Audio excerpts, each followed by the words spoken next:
Donkeys, how you doing? Damien Keys here. So today I want to talk about YouTube demonetization and more importantly how this can affect your channel. I'm a massive fan of YouTube for bands, and especially because this week Facebook has changed its algorithm and it's going to be harder to get reach on Facebook, and I think a lot of bands and marketers will be looking around for other channels to grow on.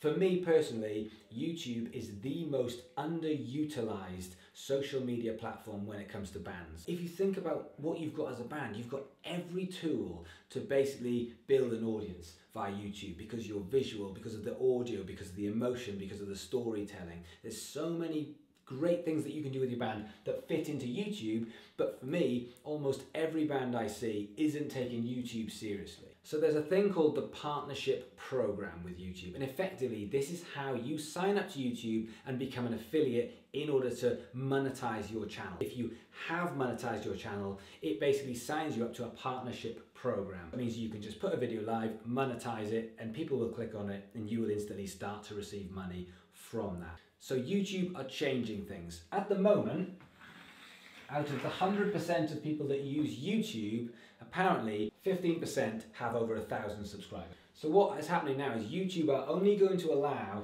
these 15% to actually monetize their channel. And also on top of that, these 15% have to have one other criteria, which is they also need 4,000 minutes of playtime. So if you fit the criteria of being in the top 15%, of having more than 1,000 subscribers, and within a 12-month period you have got 4,000 minutes, you are now eligible. But as of next month, if you don't, your channel will be demonetized. So how do we get here? Well, if you think back to 2017, there were words banded around like adpocalypse, and there was a massive hoo-ha, big drama alert. And the reason for that is because there was a lot of content going on YouTube which was non-ad friendly content, which brands were advertising on and being very unhappy with it. And this created a storm. So YouTube changed its algorithm to basically, if you were swearing, if you had drug references or violence, then it basically got demonetized as a video. So YouTube's job is to try and keep you, the user, on YouTube at all times, always looking at the consumer, the end goal.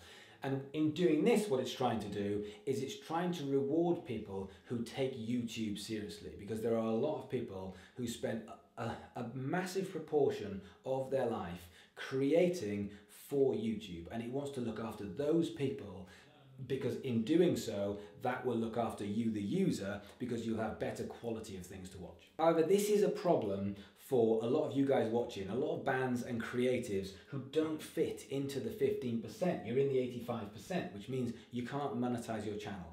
Is that a massive issue? Well, if your channel's that small, you're not going to make much money anyway, but it's not very inspirational, and there are plenty of YouTubers out there that take a lot of pride in their work and make fantastic content that are still going to be in this, which is a shame. So an example of that is George Holliday, who's a friend of mine that I absolutely love what he does. He's a phenomenal musician. He is just creative, he is the nicest guy, and I genuinely look forward to his content when he releases it. But at the moment, he's not quite fitting into this algorithm. He will very soon, because I know his channel's going to blow up because he's that talented. But at the moment, he doesn't.